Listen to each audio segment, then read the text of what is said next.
Bueno, entonces habíamos quedado que hay un tipo de arritmia. Hablamos de las bradiarritmias, de las taquiarritmias. Entonces, esas las podemos dividir en dos: supraventriculares y ventriculares. Supraventriculares, todo lo que se encuentre por encima del nodo sinusal, y ventricular, pues lo que compete los ventrículos como tal. Una arritmia ventricular definitivamente va a hacer que el gasto cardíaco disminuya tan pronto este tipo de arritmia aparezca.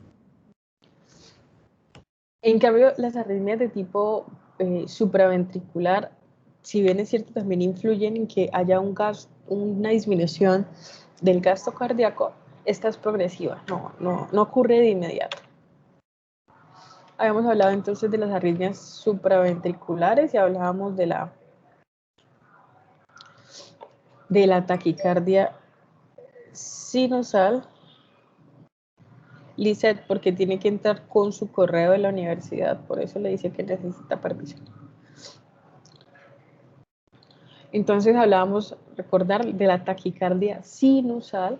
Hablamos sino, quiere decir del nodo sinoauricular, y en ella identificábamos todas las características de un electrocardiograma normal. Entonces aquí tenemos una onda P, un segmento PR disminuido, complejo QRS, un segmento ST y una onda T. ¿Listo? Y vamos a encontrar, hablamos de taquicardia sinusal, aquella frecuencia que esté por encima de 100 latidos por minuto. Y en esta taquicardia es importante que, bueno, ocurre porque definitivamente hay un estímulo de tipo simpático que puede estar dado por el ejercicio, por procesos de aumento en la tasa metabólica como la fiebre o el dolor. Entonces el tratamiento de este tipo de taquicardia es el tratamiento al causante. Entonces, si es fiebre, debemos tratar la fiebre. Si es dolor, se debe tratar el dolor. Si es ejercicio, se espera que 5 minutos después de haber frenado el ejercicio, la persona empiece a retornar a su estado basal, a su frecuencia cardíaca basal.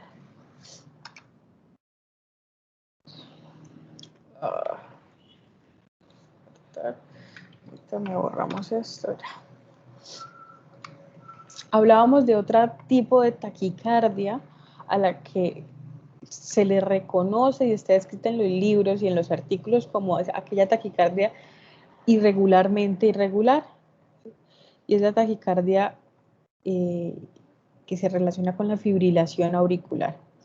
En ella tenemos una desincronización de las células cardíacas y hay diferentes focos ectópicos, es decir, este es el corazón.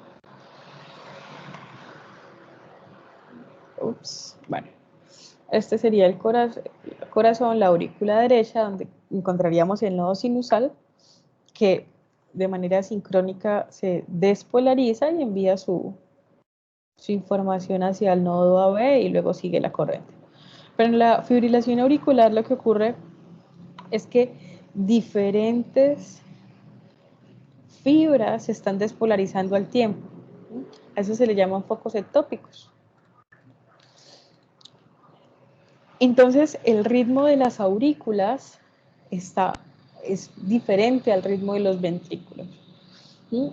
Por eso, vamos a identificar en el electrocardiograma ondas de fibrilación. No. Ondas de fibrilación, que son estas que ustedes ven aquí, como onditas. Pero no vamos a identificar unas ondas P. Aquí en este trazado de dos las podemos ver. Son ondas ondulatorias, valga la redundancia. Y es básicamente la despolarización de los diferentes focos ectópicos. La contracción de los ventrículos se va a dar de manera irregular. Es por eso que ustedes van a encontrar frecuencias cardíacas, es decir, ondas R, picos de las ondas R, no las van a encontrar con una frecuencia constante, sino van a alterar. Y si ustedes ven acá, aquí tenemos 3 cuadritos, pero aquí ampliamos a 4. Aquí tenemos a 3 y aquí ampliamos a casi 5. ¿Vale? Entonces esa es la principal característica de la fibrilación auricular. Es irregular. Y hablábamos de lo que podría ser una mnemotermia, hablábamos de piratas. Y esto es para recordar las causas de una posible fibrilación auricular. Problemas de tipo pulmonar como neumonía, COPD, EPOC, isquemia, infarto,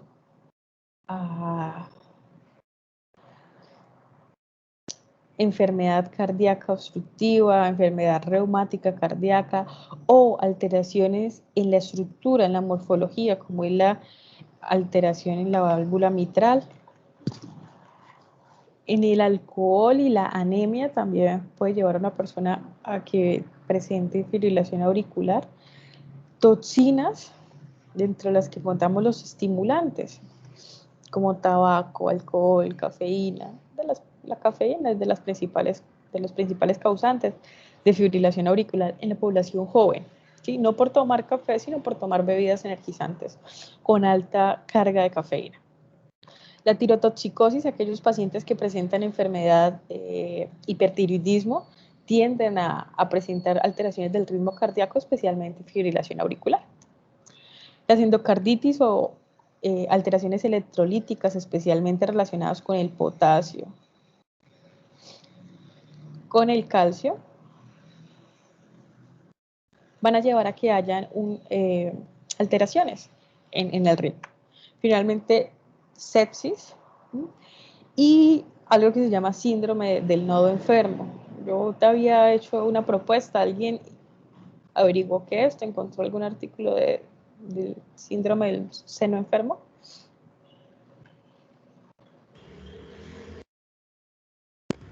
Sí, profe, pues yo encontré algo. A ver, cuéntanos. Voy a dejar de compartir y nos cuentas. Pues encontré que en la enfermedad del nodo sinusal es más que todo un grupo pues de alteraciones no fisiológicas pues del ritmo sinusal y que pues estas son producidas por una alteración en la estructura y la fisiología del nodo sinusal. Entonces pues ahí nos presentaban unas características que pues se presentan y una de ellas es la dificultad en la generación de los impulsos automáticos sinusales. Esto también existe alteración en la propagación de los mismos al miocardio auricular vecino. Y hay una difusión de los marcapasos subsidiarios. Y pues este es el mayor riesgo para pues, llegar a padecer taquiarritmias auriculares paroxísticas o crónicas. Y esto pues genera fenómenos tromboembolíticos. Pues eso fue lo que logré investigar. Listo, perfecto. Gracias, Ana Beatriz. Ahorita más tarde, al finalizar la clase, yo envío un correo copia a ti y al profe Hendrik por tu participación. Chévere. Listo. ¿Alguien más encontró algún artículo, caso curioso? Profe, yo encontré algo que no nombró Anita. Listo, Kimberly, dale. Bueno, sí, básicamente es un conjunto de problemas pues de alteraciones del ritmo cardíaco, ¿sí? Y se representa pues por 3 cosas. Una, que sea un latido cardíaco muy lento, que puede ser la bradicardia sinusal. Otra, donde hay como un paro sinusal, o haya episodios de ritmo muy rápido, o también haya ritmos alterados alternándose tanto taquicardia como bradicardia y se le llama síndrome taquibradi. Son como las características del síndrome del seno enfermo. Perfecto, listo, Kimberly. A ver, alguien más por aquí alzó la mano. Joan, cuéntame.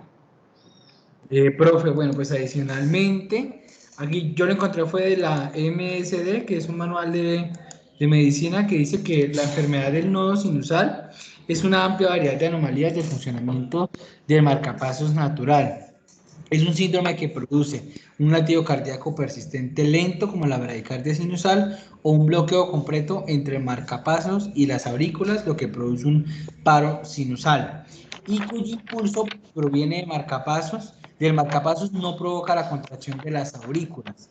Cuando esto sucede, entra en funcionamiento el marcapasos de urgencia que está ubicado más abajo, ya sea en la aurícula o incluso en el ventrículo. Y un subtipo importante de esta enfermedad es el síndrome de bradicardia taquicardia, que en los ritmos auriculares rápidos, incluyendo la fibrilación auricular o el flúter, se alternan en periodos prolongados de ritmo cardíacos lentos. Y todos hacen parte del síndrome del nodo sinusal, que son particularmente en los ancianos.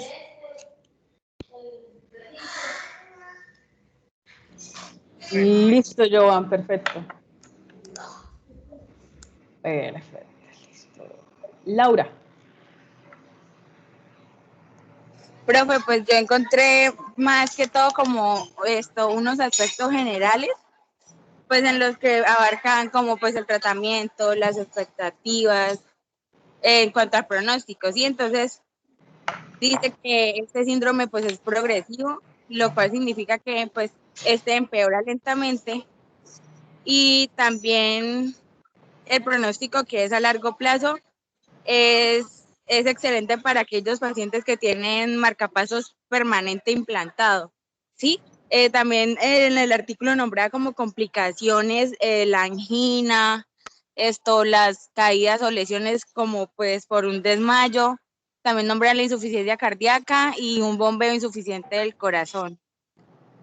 Y pues también nombraban prevención y eso, pero pues no sé si... Dime pues prevención, ¿qué tienes de prevención? Decía que tratamiento de trastornos relacionados, o sea, un paciente que tenga trastornos relacionados pues con insuficiencias cardíacas o problemas de corazón, debe mantenerlo, es que, bueno, informalmente se diría como pendiente, ¿sí? Como manejándolo constantemente en tratamiento. Okay. Y decía que pues muchas veces no hay forma de prevenir esta afección, la afección del síndrome del seno enfermo. Entonces, el tratamiento principal, Laura, que tú tienes es marcapasos permanentes, ¿cierto? Sí, señora, implantación de un marcapasos permanente. Okay. Que pues los síntomas están relacionados con bradicardia. O también taquicardia. Ajá, ok. Bueno, perfecto. Gracias, chicos. Sí, este es un síndrome bien interesante realmente, porque se puede presentar, como sus compañeros lo dijeron, hacia los extremos, ¿no? Hacia las bradicardias severas, casi que hacen paradas sinusales. Los pacientes alcanzan a hacer 5 segundos de parada, ¿sí? Como aquellos pacientes que hacen también taquicardias extremas, taquicardias que llegan hasta 180, e incluso entonces empieza a verse comprometido el gasto cardíaco. ¿Vale? Listo. Bueno, entonces yo ahorita mando el correo para el punto de ustedes. Qué chévere que se hayan tomado el tiempo de buscar más información acerca de esto. Ok. Por supuesto, entonces, el síndrome de seno enfermo podría llevar a un paciente a la fibrilación auricular. Entonces, ustedes pueden encontrar pacientes en fibrilación con frecuencias cardíacas normales, es decir, frecuencias cardíacas de 100 latidos por minuto, hablemos, ¿sí? Pero estas frecuencias, ¿quién da la frecuencia? Ventrículo. ¿Sí? Pero, como las aurículas también están, por otro lado, despolarizándose, tenemos focos ectópicos, podemos encontrar frecuencias auriculares de hasta 300. ¿Listo? Listo. El tratamiento principal... ¿Profe? Bueno, dime. Profe, pero si son 300 latidos por minuto, ¿hasta qué punto da entonces parada?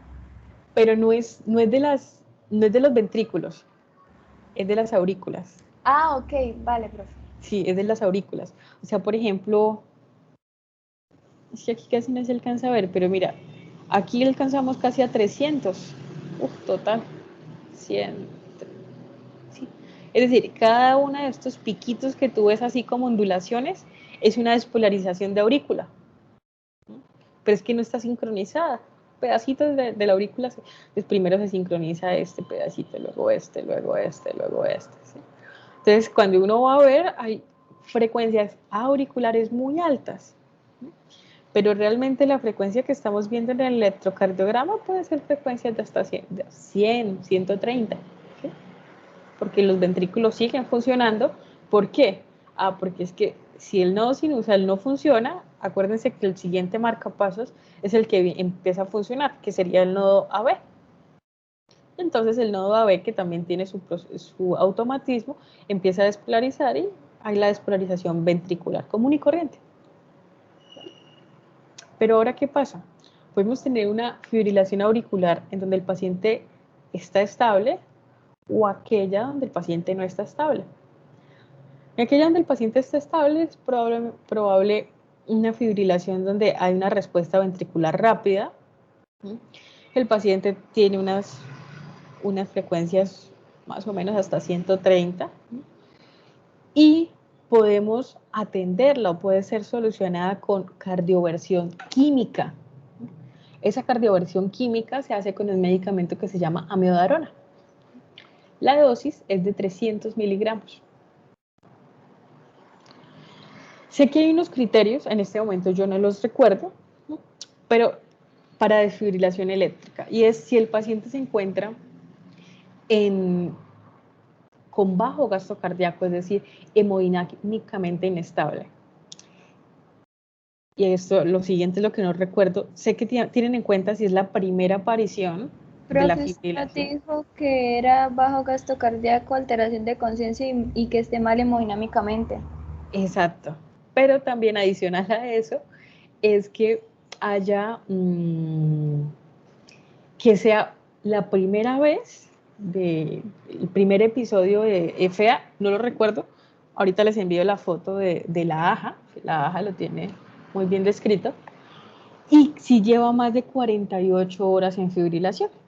Si eso ocurre, se hace cardioversión eléctrica. Entonces, es como si se pone el desfibrilador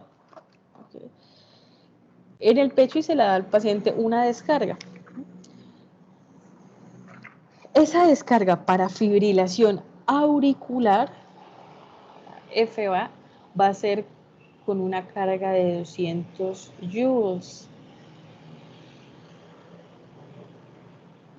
Eso lo tienen en la foto que les acabo de mandar aquí en el Teams. ¿Vale?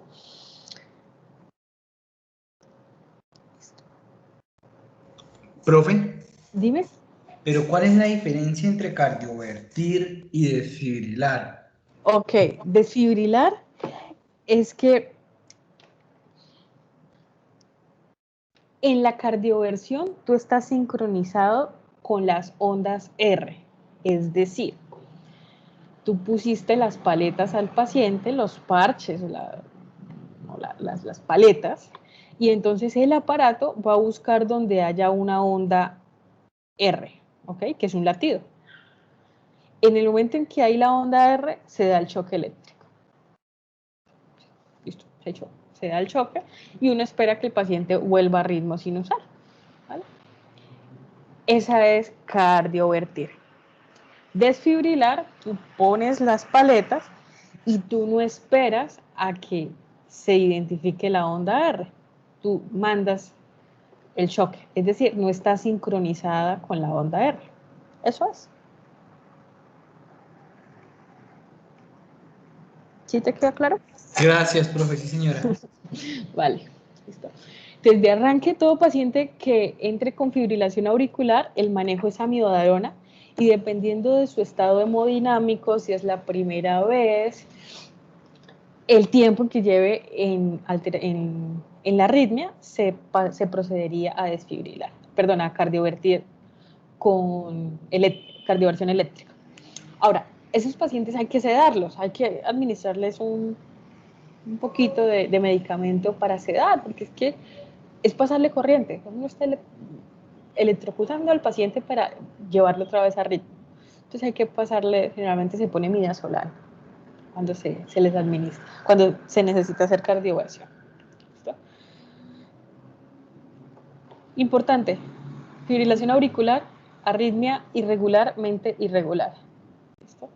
Tratamiento, amiodarona 300 miligramos. Generalmente se pasan unos 20 minutos. Listo. Ok. Fibrilación flúter auricular.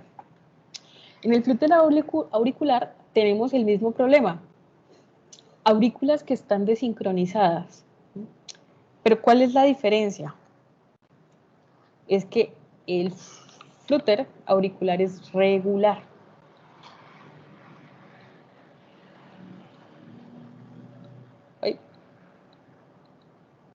Regular. ¿Sí ven las ondas R en todas las derivaciones que les estoy mostrando? Son regulares. ¿Sí? Característica, las ondas del flúter, que son ondas en sierra, así como ustedes las ven, son grandes, el voltaje es grande, es decir, la fuerza, el reclutamiento de fibras cardíacas es mayor. La contracción ventricular es constante, es decir, es regular. En flúter se pueden alcanzar frecuencias de hasta 600.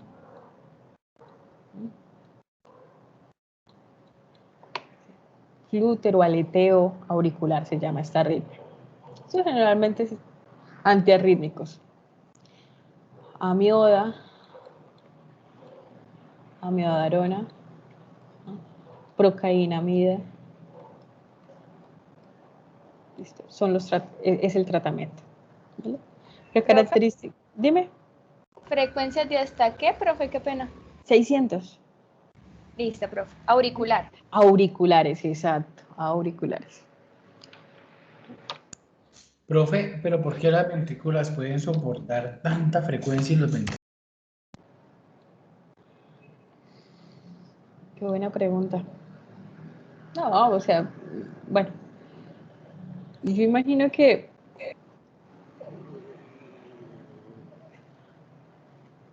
estas arritmias no pueden perdurar por mucho tiempo, porque el gasto cardíaco va a disminuir, o se va a caer, o sea, unas aurículas que se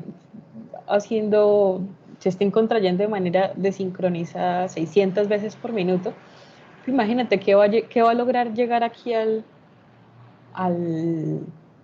la aurícula finalmente como sangre y al ventrículo. Nada. Entonces el gasto cardíaco cae. Entonces yo esperaría que estas arritmias tipo flúter no perdure en el tiempo, es decir, que se le dé una solución a esta de manera rápida, o que se ocurra en el paciente de manera ocasional. Porque, claro, lo que tú dices, ¿quién carajos aguanta 600 latidos por minuto? Son frecuencias altísimas. ¿Bien hasta ahí?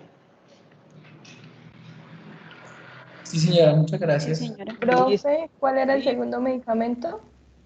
Procainamida.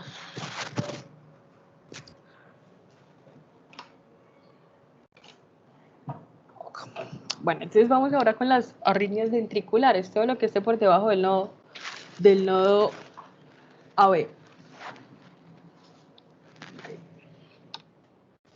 Entonces, ¿Profe? dime. Qué pena, aparte de la amiodarona, ¿qué otro medicamento se le administra al paciente? Procainamida. Gracias. Vale.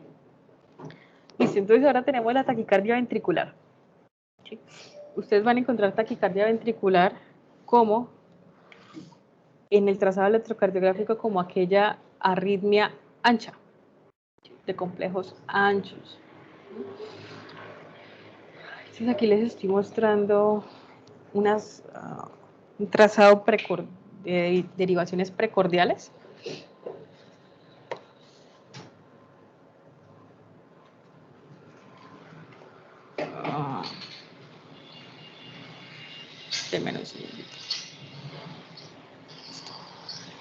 De derivaciones precordiales. Y ustedes las van a encontrar como complejos anchos. Ustedes aquí no van a identificar, son ordenadas, ¿sí ve? Es decir, son rítmicas. Cada uno de estos picos ocurre de manera rítmica, pero ustedes no van a identificar una onda P, no van a identificar el complejo como tal, es decir, la estructura electrocardiográfica de la cual están acostumbrados a ver en los trazados electrocardiográficos. ¿Listo? Esto es taquicardia ventricular. ¿Por qué puede ocurrir la taquicardia ventricular? Bueno, porque hay un aumento del automatismo, porque hay probablemente un circuito de reentrada. Entonces, imaginémonos lo siguiente.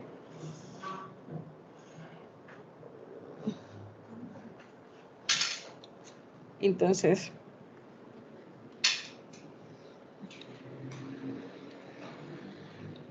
listo. La corriente o la despolarización viene nodo sinusal, nodo AB, tabique y despolarización ventricular.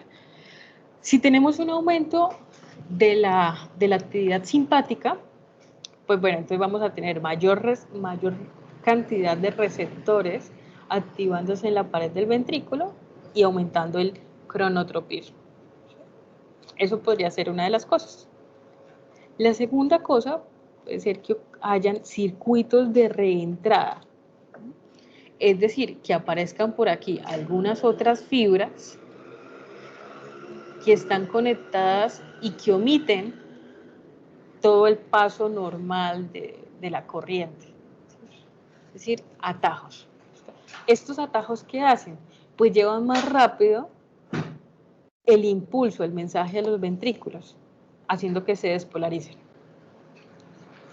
Esto es taquicardia ventricular. ¿Listo? ¿Qué pasa? Si tenemos una alteración en el ritmo de los ventrículos, ¿qué se había afectado?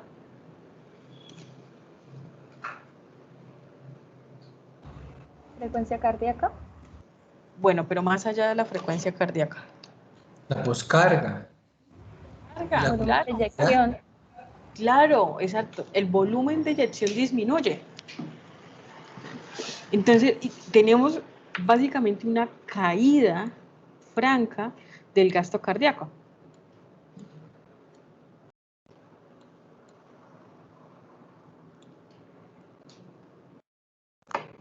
Listo. Ahora, la taquicardia ventricular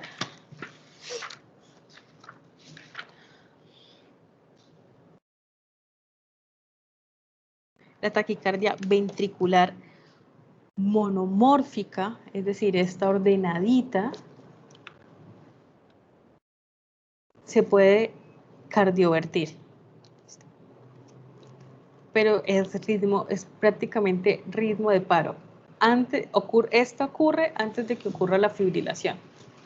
¿Vale? Ahora, tuvimos un paciente con taquicardia ventricular, ¿sí? Se empiezan a agotar los mecanismos celulares en el ventrículo y pasamos a presentar un problema de desincronización en las fibras de los ventrículos. Si hay desincronización, piensen que hay fibrilación. Entonces ustedes van a encontrar, esto es una fibrilación ventricular. ¿Cómo les parece ese ritmo?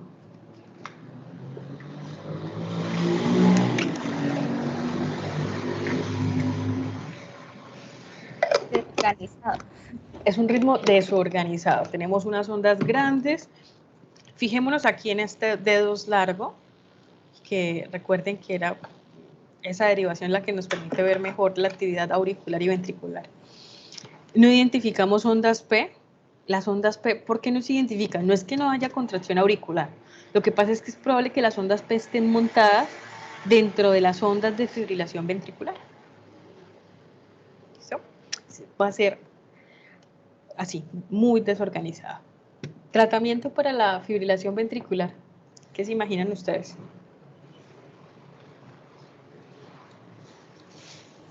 ¿Un antiarrítmico? Bueno, ¿y qué más? Una desfibrilación. Corriente, exacto. Desfibrilemos a su paciente. ¿Listo? Este paciente sí o sí debemos desfibrilarlo. Fibrilación ventricular, desfibrilamos. ¿Por qué? Entonces recuerden, hay muchos pedacitos de los ventrículos que se están despolarizando en diferente momento. Entonces aquí la sangre llegó normal a la aurícula, pasa al ventrículo, como el ventrículo no se está contrayendo, la sangre queda acá. ¿Y qué pasa con esa sangre que queda acá? ¿Qué empieza a ocurrir? ¿Qué se imaginan ustedes? ¿Se puede coagular? Empieza a coagularse, claro, entonces empiezan a formar microtrombos, que en el momento en que haya una contracción efectiva que permita expulsar la sangre, por ejemplo aquí de ventrículo izquierdo, esos microtrombos que están aquí pueden viajar a diferentes partes del cuerpo y causar otros problemas. En fibrilación ventricular no hay sístole, es decir, no hay contracción, no hay eyección de sangre. Hay un franco bajo gasto cardíaco. Listo. Paciente que esté en fibrilación ventricular es un paciente que probablemente termine en asistolia, paro cardíaco y muerte. Fibrilación ventricular, desfibrilamos. Pero en la fibrilación ventricular tenemos aquella fibrilación ventricular ordenadita, que es más o menos esta que estamos viendo, y tenemos otra que es desordenada. La desordenada es la que llaman normalmente puntas torcidas o torsades de points, y es esto que ustedes están viendo acá. Aquí ustedes no identifican complejos QRS, no identifican ondas P, ven unas ondas más grandes que otras, no hay ritmo, es un ritmo de parada cardíaca, se llama así, es un ritmo que debemos desfibrilar, pero adicional es un ritmo al que el tratamiento es sulfato de magnesio. Eso no se les puede olvidar. Puntas torcidas, sulfato de magnesio.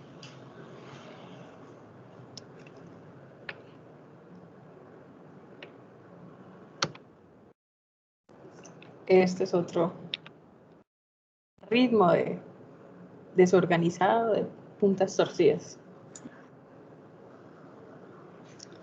¿Listo? Estas dos son derivaciones de dos. Estos fueron registros que yo hice. Profe, en la fibrilación auricular, en la fibrilación ventricular es que utilizamos el sulfato de magnesio. Pero en la polimórfica, es decir, en la que se llama de puntas torcidas. Ah, ok. Bueno, hay otro tipo de arritmias que son las famosas extrasístoles. Podemos tener extrasístoles de tipo auricular, aquellas que ocurren en las aurículas, o extrasístoles de tipo ventricular, aquellas que ocurren, es decir, ocurrió un latido e inmediatamente ocurre el otro sin que haya llenado, sin que haya habido tiempo para el llenado ventricular. Entonces, ¿qué se va a sentir? El corazón late, entonces un latido, otro latido, pero si miramos, queremos palpar pulso radial, pulso carotidio, no hay pulso, porque básicamente, ¿qué es el pulso? El pulso es el choque de la sangre contra la arteria. ¿Sí? Esa sangre que salió del ventrículo, una vez fue la sístole, esa sangre viaja y va chocando contra las arterias. Ese es el pulso. Pero ¿qué pasa en la contracción ventricular prematura o las extrasístoles? El músculo cardíaco se contrajo, pero no había sangre que expulsar. ¿Listo? Se cree que es normal que una persona como ustedes tenga al día 10 extrasístoles y se ven de esta manera. Generalmente son extrasístoles auriculares.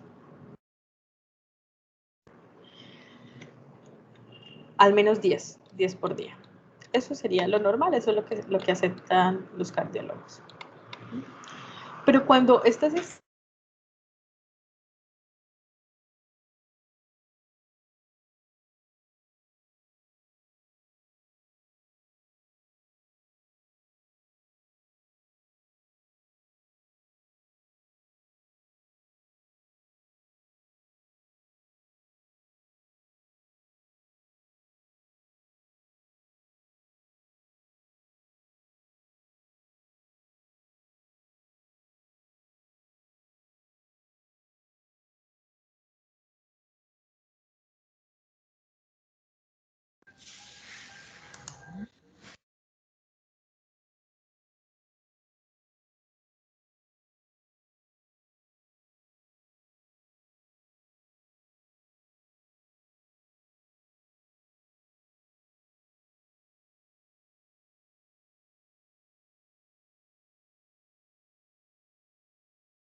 Hola.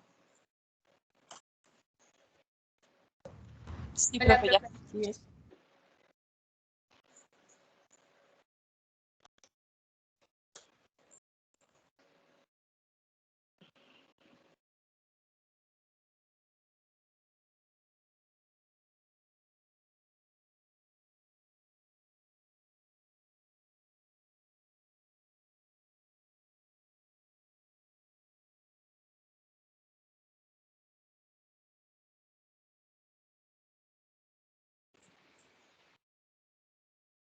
hola. Ahora sí me escuchan bien.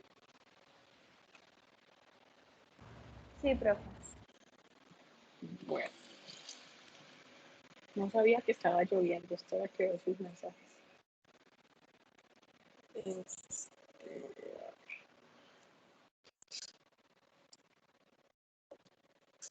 Bueno, entonces, ¿qué íbamos? Se me olvidó todo.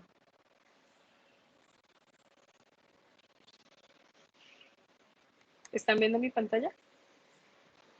Sí, señora profe. Vale. Profe, quedó Bueno. en que las extrasístoles normales son las que se pueden tener hasta 10. Bien normal. Ok, listo. Okay.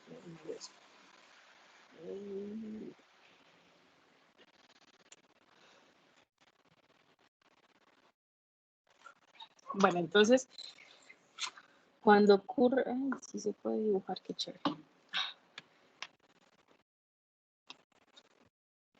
Ay, qué chévere, no sabía que se podía dibujar así. Bueno, disculpará la bobada. Entonces, se permite, los cardiólogos permiten, los artículos hablan, una persona normal, saludable, tiene alrededor de 10 extrasístoles al día. Y un extrasístole es lo siguiente. Entonces, ustedes tienen aquí el corazón, el sistema eléctrico. ¿Qué ocurre? Entonces vino la onda, vino la despolarización de los ventrículos, por ejemplo, y viene otra despolarización ventricular. ¿Listo? No sé qué es algo como esto que estoy dibujando, pero básicamente esto que están viendo acá, o esto que está aquí. ¿Sí? ¿Y por qué ocurre? Bueno, de pronto por un foco ectópico, pero no es tan grave. Ahora, lo grave es cuando ocurren varias extrasístoles de manera seguida, ¿sí? Porque, ¿qué pasa? Entonces tenemos la despolarización auricular, la despolarización de los ventrículos, ¿listo? Aquí debería haber la repolarización ventricular, pero no, ocurre otra extrasístole, un latido extra. Y aquí entonces ocurriría otra. Y ocurriría otra. Y se ven como así. Listo, Mauren y Karen, no se preocupen, que Mauren y Karen no se preocupen, después ven la grabación de la clase. Entonces, ¿qué pasa si hay muchas contracciones ventriculares seguidas? ¿Qué se les ocurre que pueda ocurrir?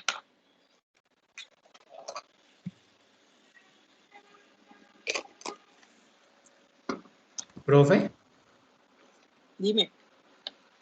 pues en este caso las fibras no pueden tolerar y simplemente pues fallan, puede haber un daño, puede haber una rotura y simplemente ya no van a responder ante los estímulos eléctricos. Bueno, esto es una, no se responde hasta a los estímulos eléctricos, porque si ustedes recuerdan potencial de acción, ¿sí? Hay unos canales dependientes de voltaje, otros canales dependientes de tiempo. ¿Sí? Pero adicional a lo que dice Joan, es que, listo, está latiendo, pero es que ¿con qué sangre está latiendo? Es que no estamos dando, es decir, ¿qué sangre se está expulsando? Si no estamos dando el tiempo necesario para que haya aquí la llegada de la sangre aurícula derecha, pase al ventrículo, ahora, es decir, aumente la presión aquí en las aurículas, se venza la presión, se vence aquí la fuerza de las válvulas, pase la sangre a ventrículo y haga pues todo el proceso normal que sabemos. No se está dejando el tiempo necesario para el ciclo cardíaco. Entonces, si se encuentran dos, vale, Jason, no hay problema. Si se encuentran dos extrasístoles seguidas, que no es tan grave, hablamos de duplas. Y si se encuentran tres, imagínense que por acá, entonces encontramos otra, son tripletas. ¿Listo? Lo ideal sería que nuestro paciente no presentara esto. ¿Qué nos puede llevar a que hayan extrasístoles? Medicamentos. ¿Medicamentos de qué tipo? Estimulantes.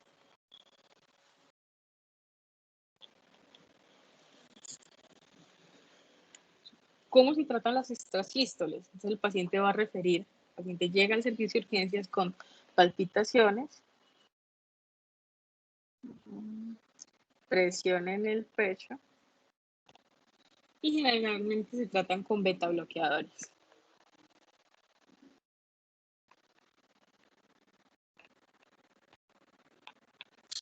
Listo. De esta manera ustedes van a identificar en el trazado electrocardiográfico, de esta manera que hay acá, de esta manera que hay acá van a identificar ustedes las extrasístoles. Listo. ¿Cómo vamos hasta aquí ya? ¿Entendido la cosa?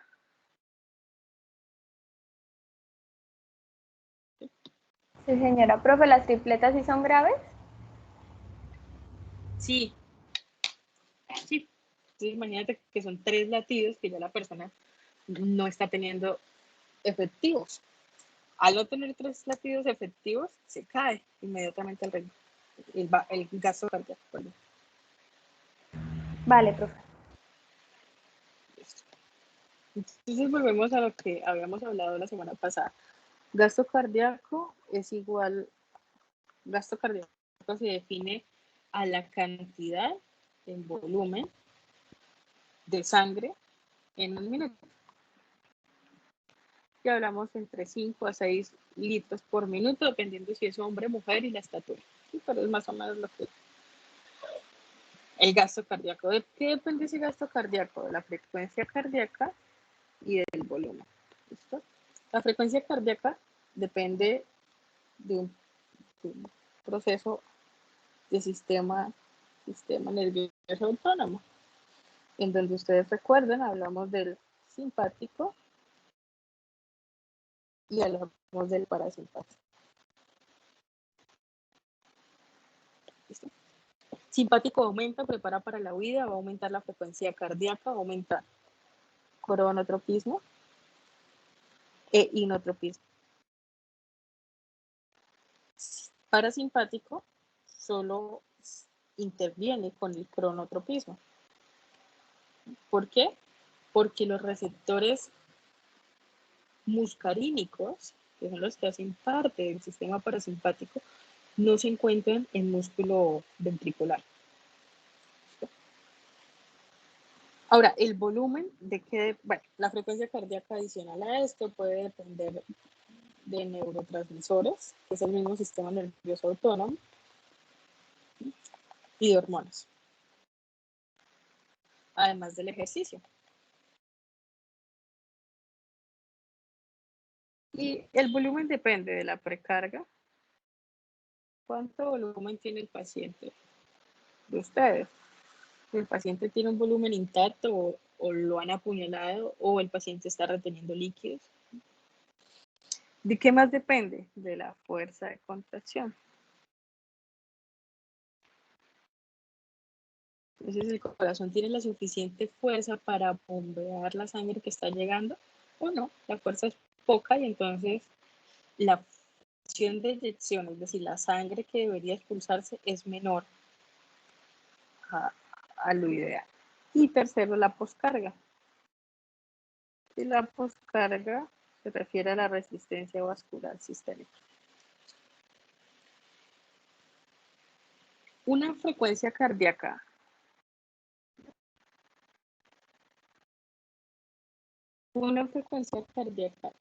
que oscile entre 60 y 90 latidos por minuto permite que la sangre llegue a la aurícula, aumente la presión de las aurículas, se venza aquí la fuerza de las válvulas, la sangre pase el ventrículo,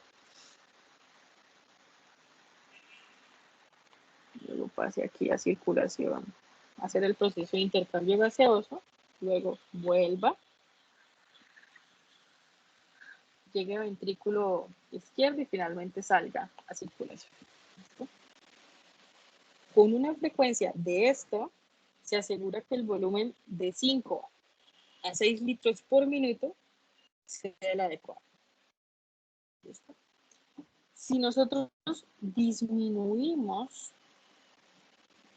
la aumentamos la frecuencia cardíaca, es decir, imaginémonos un corazón a 140 latidos por minuto.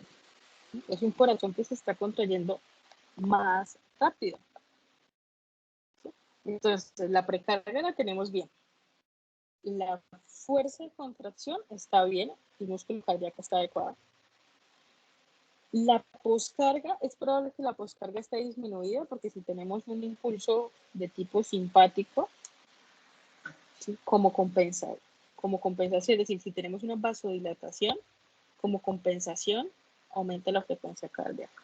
Es probable que estas estén disminuidas. Si el corazón está latiendo muy rápido, el tiempo de espera para que se llene aquí la aurícula va a ser menor.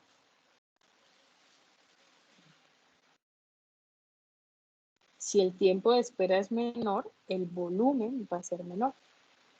Si el volumen en el ventrículo derecho es menor, cuando retorne ese volumen y llegue al ventrículo izquierdo, ese volumen va a ser menor. Por lo tanto, el volumen de sanguíneo en ese latido va a caer. No va a ser el adecuado. Y el paciente va a presentar un bajo gasto cardíaco. ¿Eso está claro? Profe, en ese caso, ¿disminuiría el volumen sanguíneo? Sí. Sí, claro. Sí. Frecuencias cardíacas extremadamente altas o extremadamente bajas, pues van a llevar a que el paciente haga un bajo gasto cardíaco. Imaginémonos lo siguiente, del otro lado.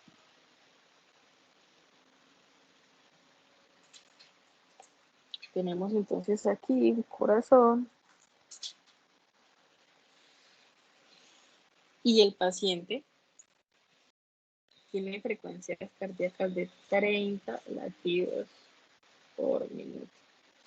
Tenemos una precarga adecuada. Llegó la sangre. La sangre se acumuló, bueno, y logró vencer resistencias y salió. Pero 30 latidos por minuto implica que va a haber un latido cada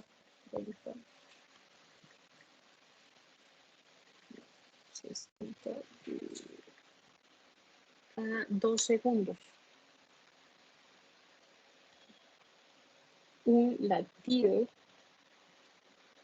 cada 2 segundos. Entonces,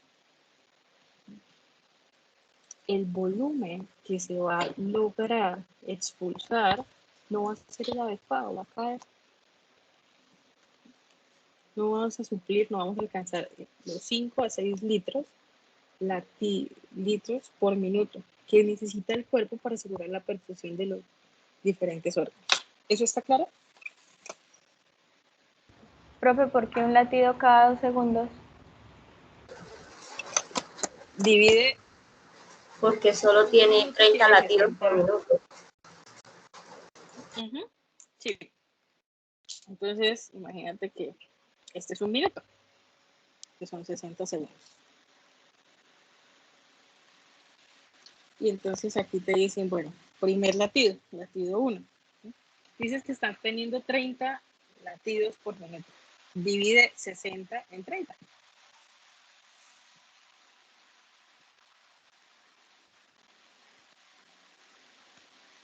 Vale, profe.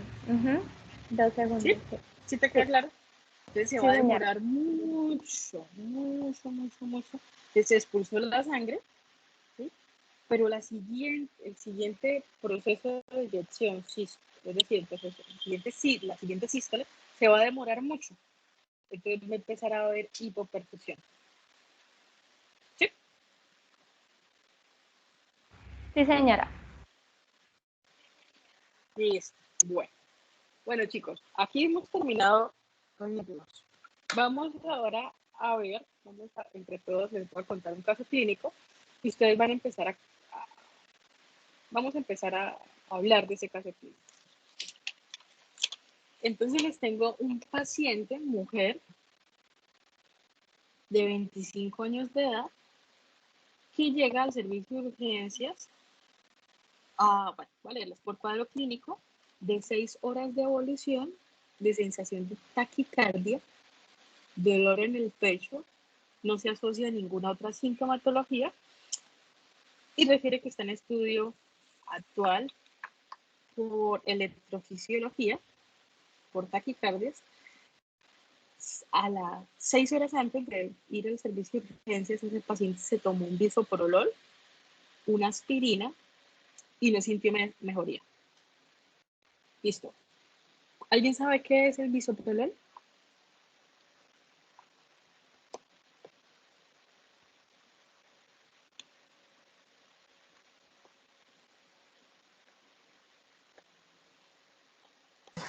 ¿Es de la familia del propanolol, profe? Ajá, sí, son familia. Sí.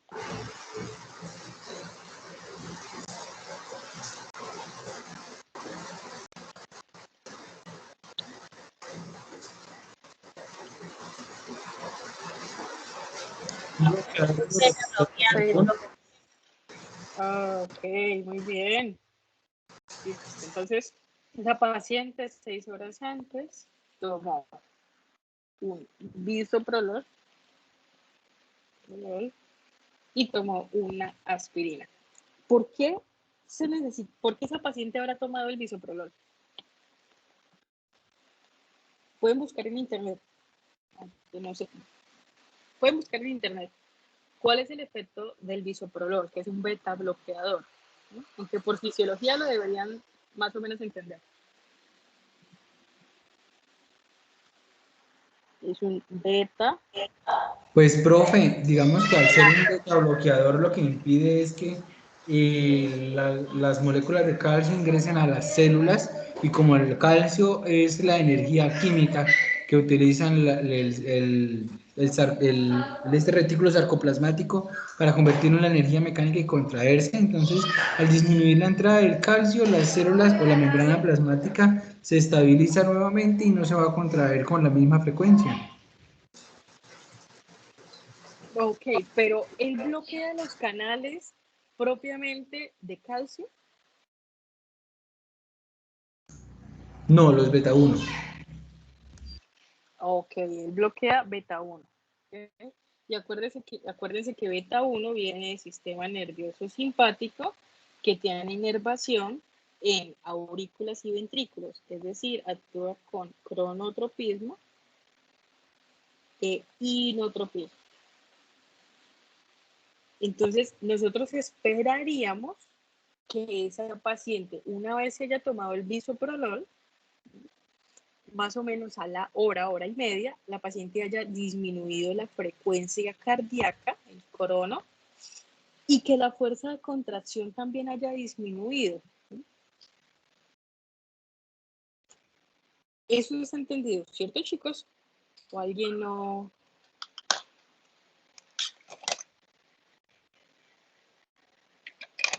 Ok.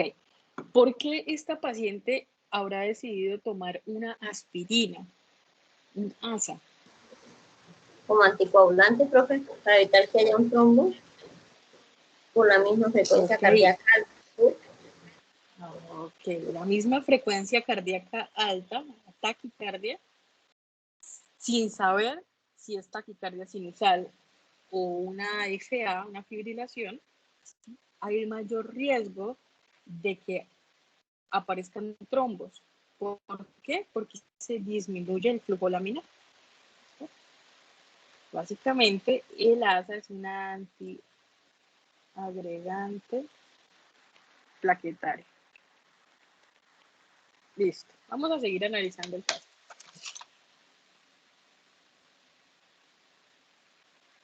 Bueno, de antecedentes patológicos, una paciente que tiene miastenia gravis con antecedente quirúrgico de extirpación del timo y apéndice, alérgica a los AINES, penicilina,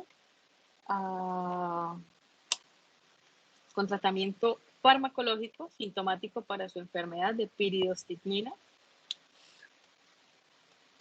Entonces aquí vamos a poner antecedentes fármaco. Es piridostigmina. Si quieren, vayan buscando qué es eso. Tiridoximina, prednisona, sertralina. Pueden dividirse. Y el mismo isoprolol y eso. Listo. Esos son los medicamentos que tiene esa paciente para sus enfermedades. Entonces dicen que en el examen físico, estado general, malo. Signos vitales, vamos a poner aquí una casillita. Signos vitales cuando Profe, qué la pena, paciente ¿el primer medicamento cuál es? búscalo casi. Nestina. Ah, bueno, profe, gracias. Vale. Entonces, de signos vitales, cuando esta paciente llegó, ella tenía una presión arterial de 160 sobre 100 milímetros de mercurio. ¿Cómo estaba esa presión arterial? Hipertensa. Ok, hipertensión, prehipertensa, hipertensión 1, hipertensión sistólica, diastólica, ¿cuál? ¿Cuánto vale? Sistólica, profe. Ok, sí, acuérdense que se le da el nombre teniendo en cuenta la que esté más alta. Entonces tenemos una hipertensión de tipo sistólica. ¿Qué podría aumentar la presión arterial en un paciente joven? Por ejemplo, es un paciente de 25 años. Simpático-miméticos. Algún simpático mimético. Entonces esta paciente le preguntaban si había tomado café, Coca-Cola o uso de drogas y los niega. Había dicho que no. Listo. Tenemos una frecuencia cardíaca. Frecuencia cardíaca de 133 latidos por minuto. Una frecuencia respiratoria de 32 respiraciones por minuto. Una saturación de oxígeno de 97%.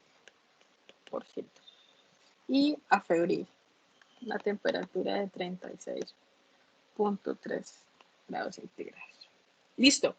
Esos son los signos con los que ingresó la paciente.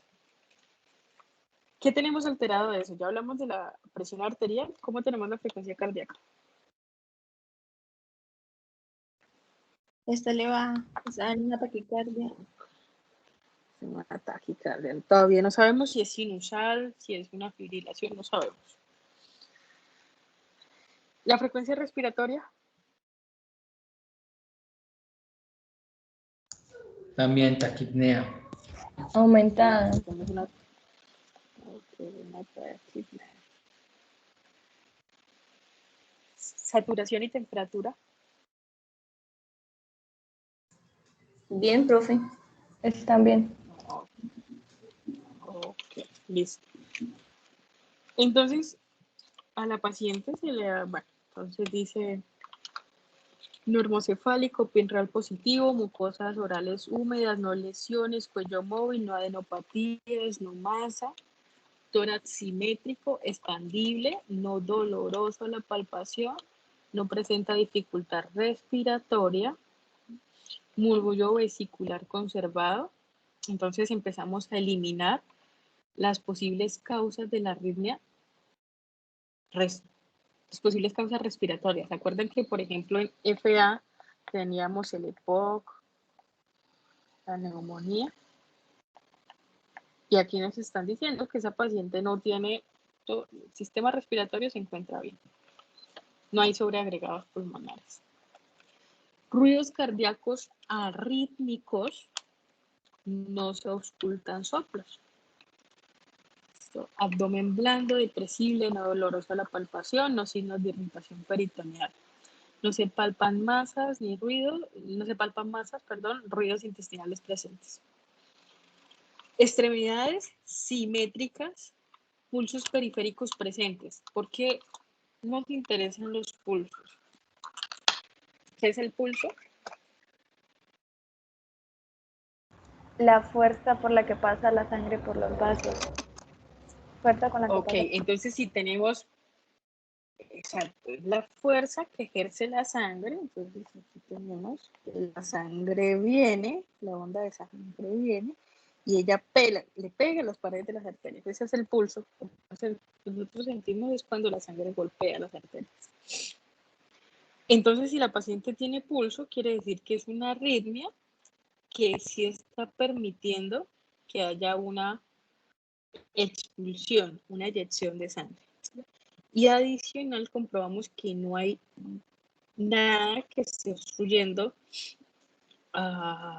de manera grande los diferentes lugares de pulso, es decir, que no tenemos una obstrucción aquí a nivel de, por ejemplo, inguinal, popliteo, radial está bien, carótidos está bien. Hay pulsos de todos los pulsos están presentes. Neurológico, alerta, activo, reactivo, no déficit neurológico, un Glasgow 15/15. Eso quiere decir que por ahora, a pesar de tener una presión arterial elevada, de estar taquicárdico, la paciente no está cursando por ningún proceso de crisis hipertensiva tipo órgano blanco cerebro. ¿Hasta aquí vamos bien?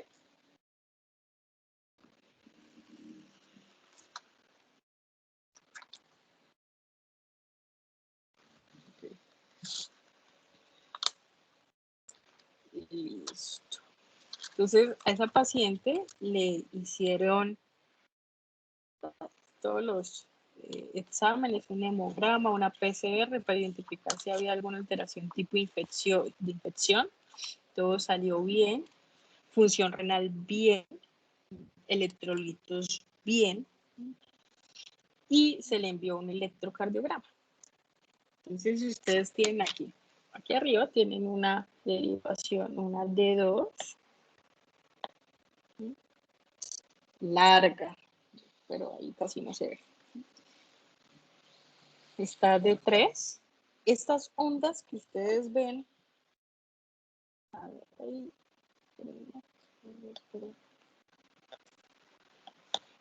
estas ondas que ustedes ven así que sube y que baja son los movimientos respiratorios.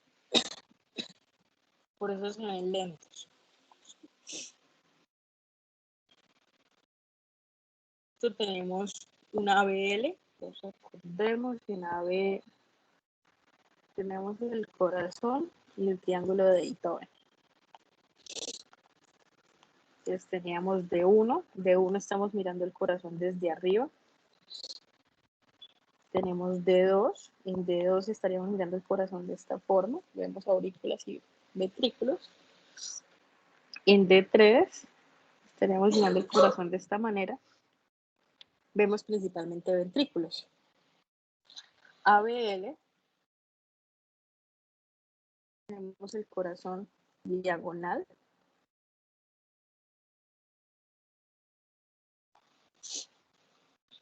Vemos aurícula, vemos ventrículo.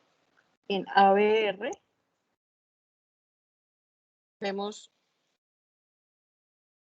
aurículas, no vemos casi ventrículos, y en ABF vemos ventrículos. ¿Listo? Entonces,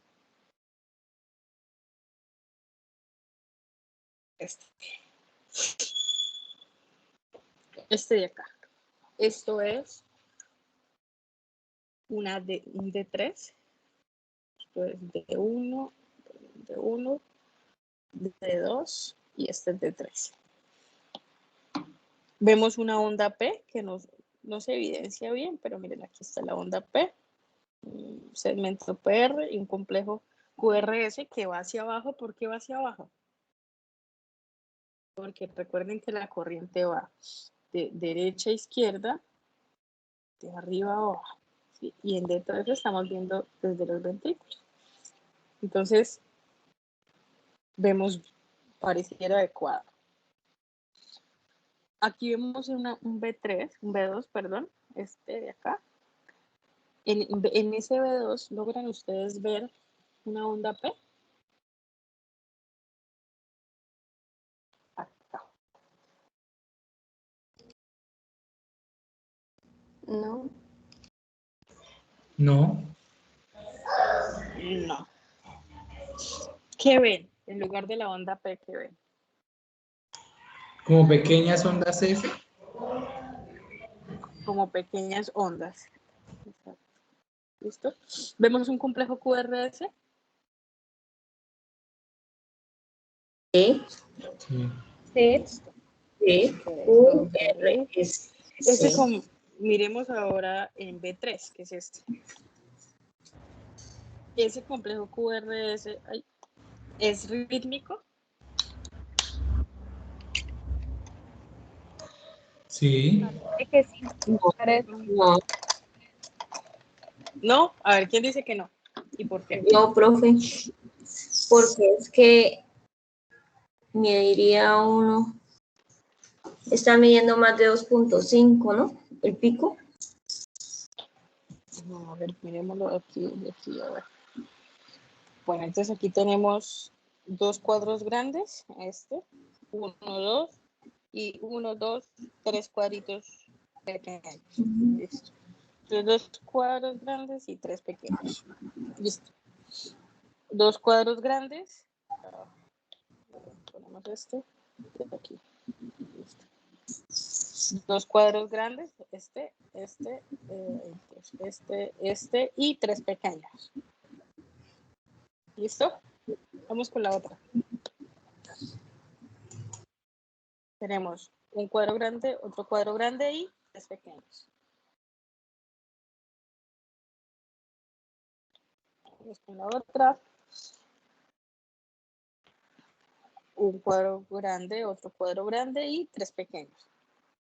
Es decir, todas tienen, esas ondas R aparecen en la misma frecuencia. ¿Sí o no?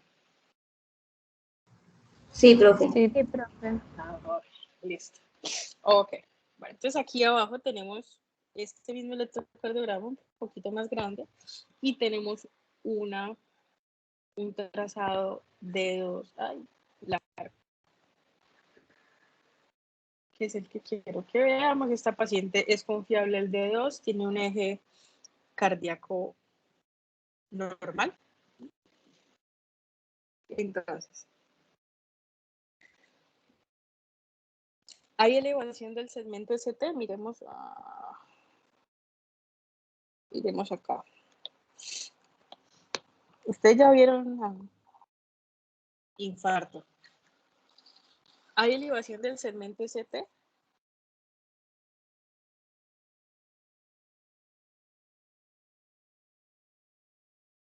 Sí. ¿Sí hay elevación del segmento ST? No, ¿Seguro? Sí, sí. Miremos, a ver, no. déjenme traer. RT, Sí, no invente. QRS, T. Pues es que, profe, ahí hay un pequeño complejo, hay un pequeño complejo que tiene una pequeña elevación. Bueno, Y pero no- acuérdense que tiene que estar en todos los. Ahí disculparán el pulso de Maraquera. Esa sería la línea isoeléctrica. ¿Listo? El complejo, perdón, el segmento ST, que serían los que están aquí.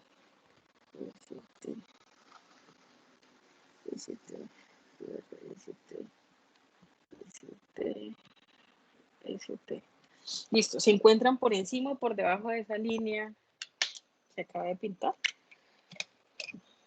Todos.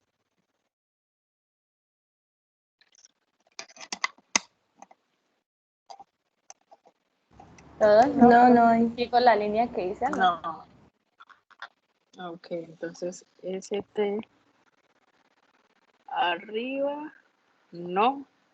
Y abajo tampoco. Listo.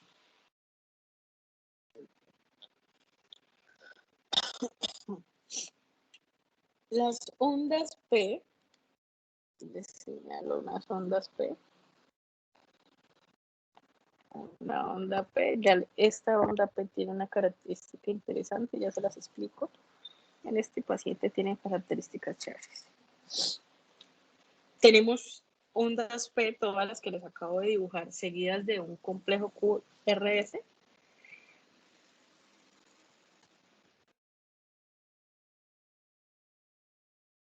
Es decir, después de esa flechita en azul que yo acabo de dibujar, hay en todas un complejo QRS o una onda R. Sí. Listo. Sería entonces, empezamos a descartar. Fibrilación auricular, decíamos que no hay onda P. Entonces, aquí tenemos onda P. ¿Podría ser una FA? No. No, listo. Déjenme contarles algo de las aurículas de esa onda P. Cuando a uno le enseña, eso no le dicen que la onda P es así. Esta onda P incluye la aurícula izquierda y la aurícula derecha. Podemos encontrar ondas P melladas, así. ¿Qué quiere decir? Esto es voltaje. El eje de las Y es voltaje. ¿Listo? Primero se despolariza la aurícula derecha, luego sigue la aurícula izquierda. Entonces la corriente va de derecha a izquierda, de arriba a abajo, de adelante hacia atrás. Si yo tengo esto, en este primer caso, yo veo que esa onda P tiene un voltaje adecuado, ¿sí? Que parece que el voltaje de todas las fibras cuando se despolarizaron fue el igual, ¿sí? Porque pareciera que esta onda tiene el mismo tamaño en todos sus, pues en toda su presentación. Ahora miremos esta onda, la segunda onda. De estos dos picos, ¿cuál es el más grande y cuál es el más pequeño? Primero más pequeño. El primero más pequeño que el segundo. ¿Listo? ¿Se acuerdan que cuando estábamos hablando en la clase pasada, yo les decía que la amplitud de una onda dependía de muchas cosas? De qué tan sincronizadas estuvieran las fibras, de la cantidad de fibras que estuvieran despolarizándose, de qué tan lejos estaban los electrodos, ¿qué más era lo otro? No me acuerdo. De la sincronización entre las fibras. Entonces, imagínense que esta onda es más pequeñita. Si los electrodos están puestos en el mismo lugar, entonces descartamos. Los electrodos no son. ¿Ustedes qué creen que podría estar causando que esta onda sea pequeñita dentro de la onda P? La cantidad de las células. Exacto. Entonces, y si se despolariza primero la aurícula derecha y luego la izquierda, ¿qué nos indicaría esto? Desincronización. ¿De dónde? ¿De la derecha, de la aurícula derecha o de la aurícula de la izquierda? ¿Derecha? De la derecha. Eso quiere decir que si ustedes ven una onda así, con jorobitas, eso se llama onda P mellada. Eso indica que probablemente la persona tenga hay unas fibras en la aurícula, en este caso particular en la aurícula derecha, que no están sincronizadas o que no tienen suficiente fuerza. O que la aurícula de izquierda es un poquito más grande, es decir, tiene más fibras que la derecha. Y aquí sería lo contrario. Aquí sería lo contrario, que la aurícula derecha se despolarizó con más fuerza, generó una onda más grande que la aurícula izquierda. Entonces, en este paciente particularmente, encontramos ese caso. Aquí encontramos una onda. Ahí. Aquí encontramos una onda pemellada. Aquí hay otra, ¿sí la ven? Esta es clarita.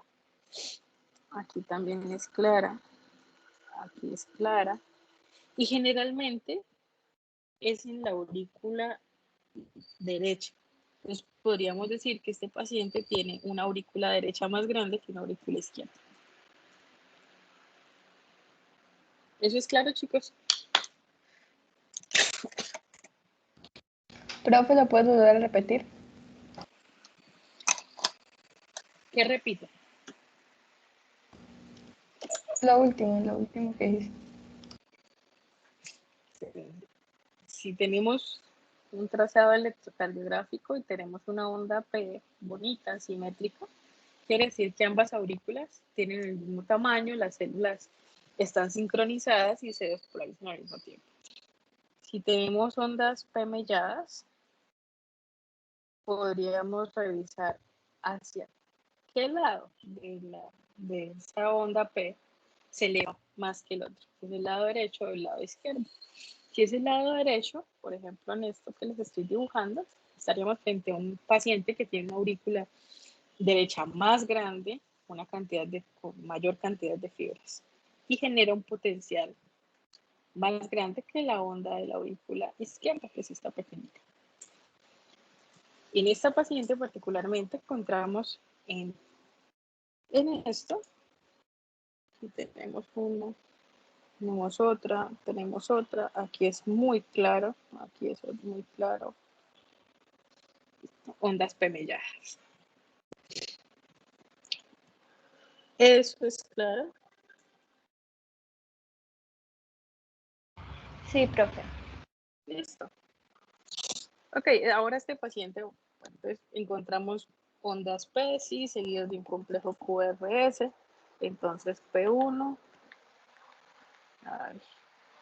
QRS 1.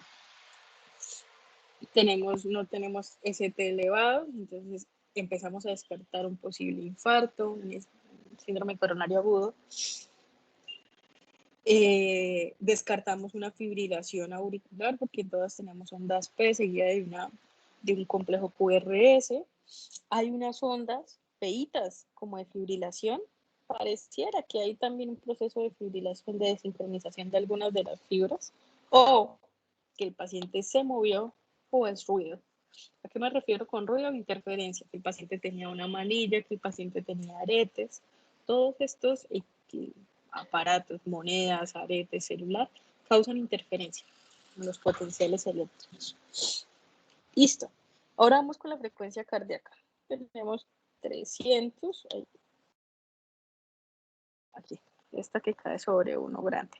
Entonces tenemos 300, 150, más o menos aquí hace falta uno para la otra, más o menos 110 latidos por minuto.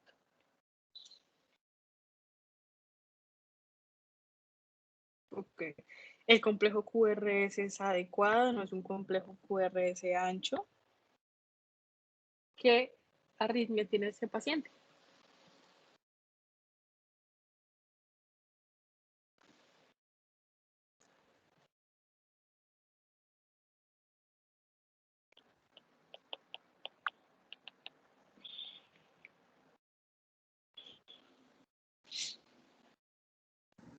Taticardia sinusal, profe. Exacto. Ya nos lo habían dicho. Entonces es un paciente que se quejó porque tenía taquicardia. Ya hicimos el electrocardiograma y no hay elevación de CT, descartamos síndrome coronario agudo. Tenemos onda P, siempre seguido un complejo QRS, descartamos fibrilación auricular. No podríamos hablar de un bloqueo porque los bloqueos generan bradicardia. Y en este paciente, cuando revisamos aquí la frecuencia cardíaca, la encontramos mayor a 100. Entonces, finalmente, con esto que les acabo de decir, ay, no, con esto que les acabo de decir, tenemos una paciente con una arritmia, una fibrilación no, una taquicardia sinusal. ¿Listo? ¿Vienen hasta aquí, chicos?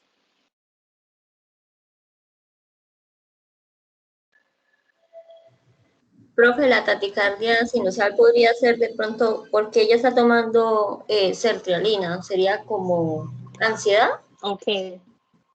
Podría ser, pero cuéntenme más de la sertralina.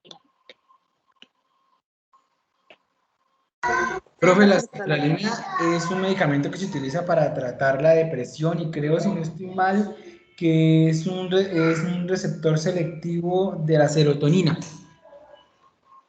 Ok, listo. Sí, es un inhibidor de la recaptación selectiva de la serotonina. ¿Listo? Él actúa aumentando la serotonina, ¿sí? Pero es que él no es específico, entonces él actúa cuando está la sinapsis, cuando está la sinapsis,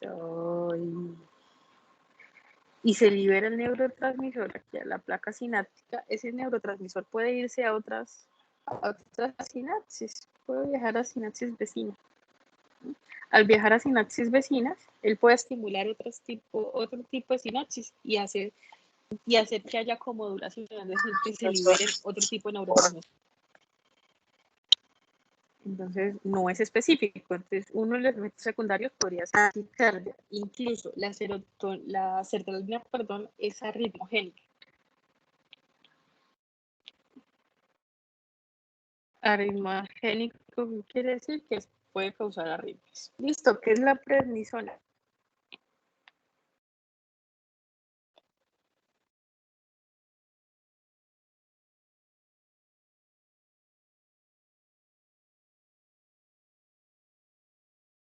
La prednisona es un corticoide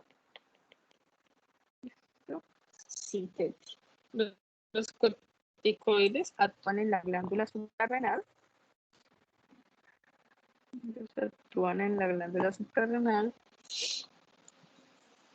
Y de manera secundaria aumentan la liberación de epinefrina o adrenalina y noradrenalina. Al mencionar los vasos sanguíneos, los receptores de catecorepina sean más sensibles. Adicionales, los receptores, recuerden que tenemos en el corazón.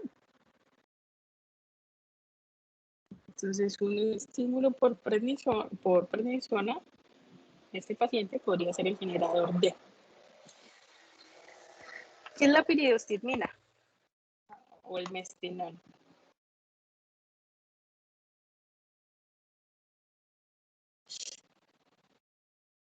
La piridostigmina es un medicamento que elimina la colinesterasa. La colinesterasa, si ustedes recuerdan, es la enzima encargada de degradar la acetilcolina. Al inhibirla, hace que la acetilcolina dure más tiempo en la hendidura sináptica y mejore su acción. Pero lo mismo, como no es un medicamento específico, él puede afectar diferentes partes del cuerpo, diferentes procesos fisiológicos. Al afectar diferentes procesos fisiológicos, uno de los que podría afectar es el proceso del sistema nervioso parasimpático. Y como efecto secundario, al tener más acetilcolina, generaría bradicardia.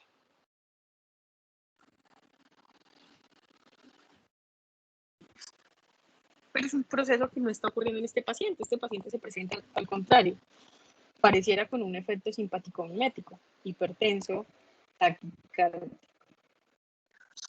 Pero ese paciente se tomó 6 horas antes de llegar al servicio de urgencias bisoprolol tomó 10 miligramos y continuó con una frecuencia cardíaca elevada, con taquicardia. ¿Listo?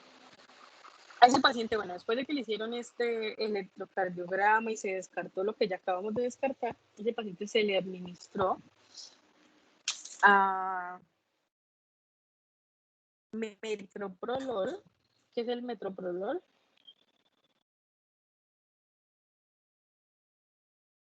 El paciente le administraron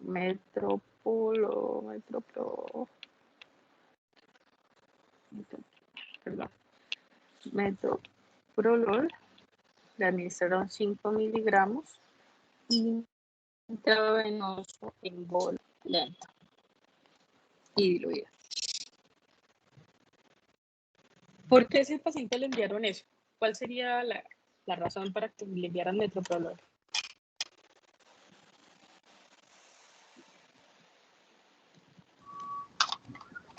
Profe, ¿por qué usted hace que el corazón lata más lento? Ok, ¿cuál es el efecto del metoprolol? Es decir, ¿cuál es el mecanismo de acción?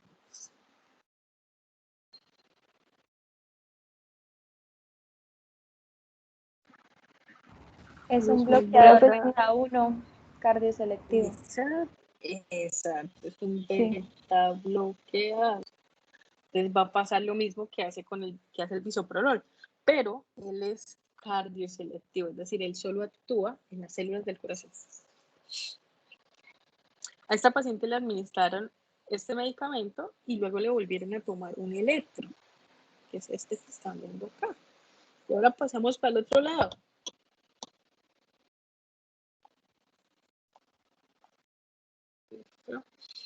Aquí tenemos esto es un D1, D1, D2, D3. Aquí tenemos las otras derivaciones y las precordiales. ¿Cómo ven ustedes el D2? 300, 150, 160, 40. Entonces tenemos onda P. Profe, ¿tiene Casi que ni se ve, bradicardia? ¿no? Un paciente que tiene bradicardia ahora. No, aquí casi no. ¿Cómo vemos el segmento ST? El segmento ST sigue estable en todas estas derivaciones. Sí. Aquí tenemos ahora el D2 largo.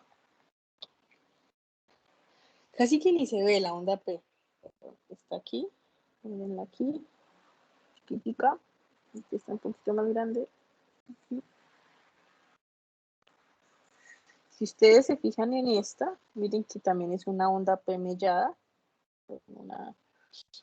La de la parte de la derecha, es decir, la de la izquierda, sería aquí, la de la aurícula izquierda. Se ve ahí una montañita pequeñita. El segmento PR parece que está bien. Todos miden lo mismo, 2 cuadritos. Uno. Sí, todos miden 2 cuadritos. No está haciendo un bloqueo. Todas las ondas P siguen, después de las ondas P hay complejo QRS.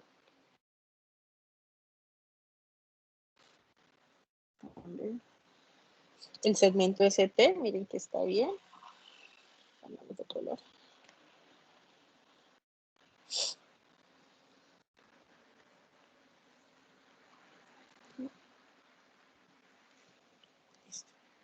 ¿Y qué pasó con la frecuencia cardíaca? Entonces, miremos, 300, con esta 300, 150, 100, 50, y aquí nos hacía falta 2 cuadritos, 48 latidos.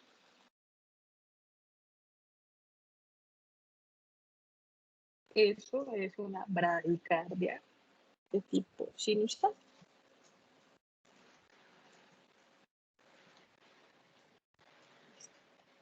Chicos, preguntas.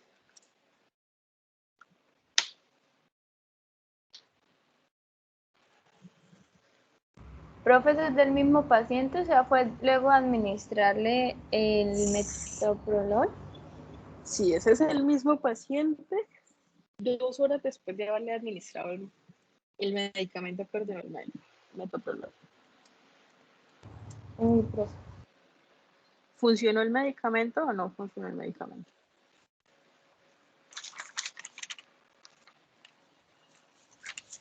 Pues, profe, yo creo que nos pasamos antes de dosis porque Esa le va a decir. con una taquicardia ahora está 48. El medicamento funcionó, de pronto lo que estaba alta era la dosis. Bueno, entonces déjenme decirles que este paciente está siendo estudiado por síndrome del seno enfermo. Ahí tienen una clara evidencia de lo que es esa enfermedad, o pues ese trastorno. Chicos, O sea ¿entendieron? que, profe, ¿sabes cómo ellos reaccionan de manera brusca a los medicamentos cuando tienen taquicardia, que pueden hacer bradicardias extremas con los medicamentos? Ajá.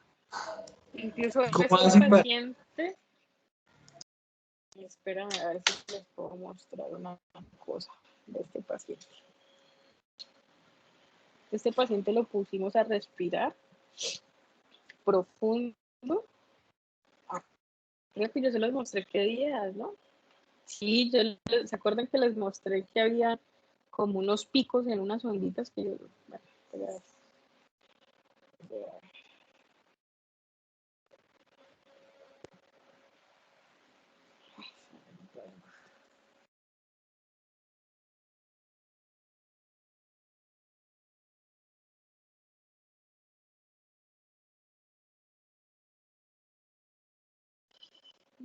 yo se los mostré, yo me acuerdo.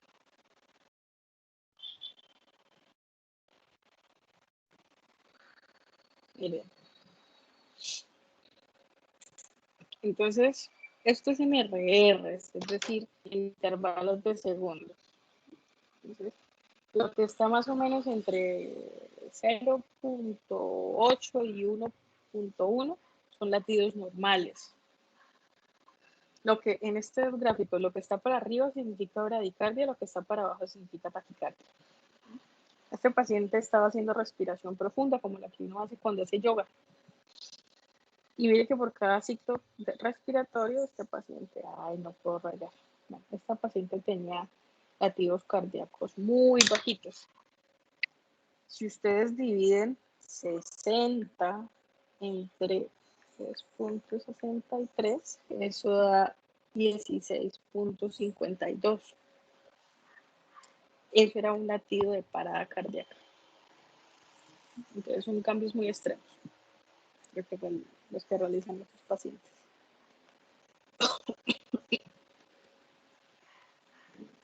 Bradicardias extremas. Bueno, chicos, ¿quedó entendido el tema de arritmias?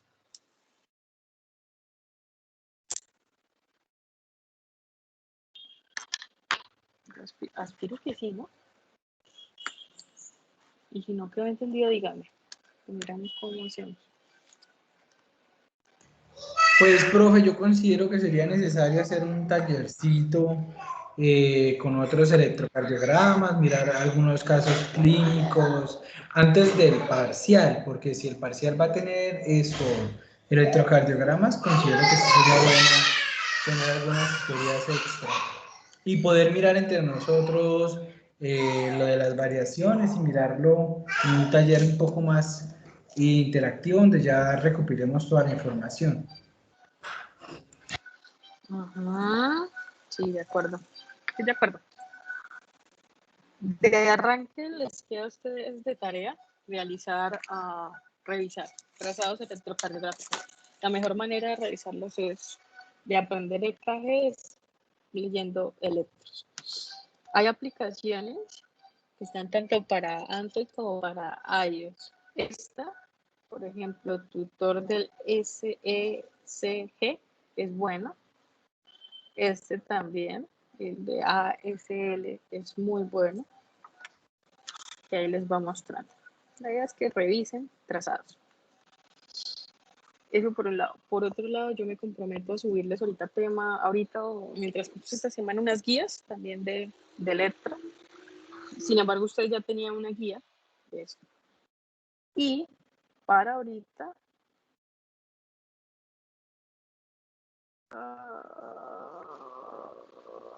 ¿dónde está? Y para ahorita, permítame, les voy a enviar el quiz. Miren, no se hagan trampa. Es decir, no. Van a tener para resolver ese quiz esta semana. ¿Sí? Es un quiz de no me acuerdo cuántas preguntas. Ya les digo.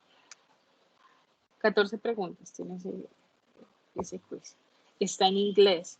Es decir, de arranque ustedes ya tienen 2.5 de ese quiz por estar en inglés. Por favor, no hagan copia. A partir de ese quiz, yo identifico en qué quedamos mal, en qué quedamos bien. ¿Vale? Entonces, pues no hagan copia. ¿Estamos, chicos, o no? ¿Ya firmaron la lista de asistencia? Sí, profe. Profe, ¿cuándo sería el quiz? Disculpe, no lo entendí. Tienen esta semana para realizarla. Ah, bueno, profe, gracias. Profe, una pregunta, ¿dónde se atendía el quiz? ¿En dónde qué?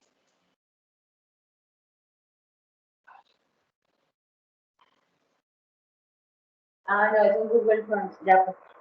Sí, es por Google Fox. Ustedes van a tener esta semana para responderles. Es decir, el viernes a las 12 del día yo voy a cerrar ese quiz. Así que no acepto que vengan llorando a decir que no se acordaron del quiz porque tampoco. ¿Vale? Con 14 preguntas en inglés, háganlas a conciencia y con eso yo identifico en qué otra cosa podemos ir profundizando, ¿vale? Listo, Vale. profe. Listo, profe. Bueno, chicos, fue un gusto. Cuídense. Gracias, Gracias, profe. profe. Hasta luego. Chao, Vale. profe. Hasta Gracias, Hasta luego. luego, hasta profe. luego. Con mucho gusto. Chao.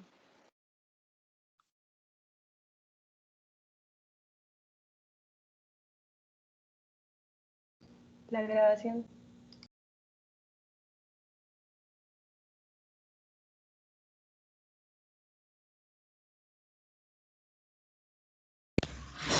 Toca que escriban porque ella es la única que puede cerrar la grabación. Sí, eso vi.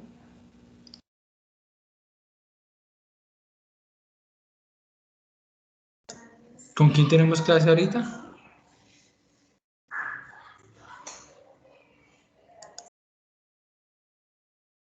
Con el profe Henry, creo.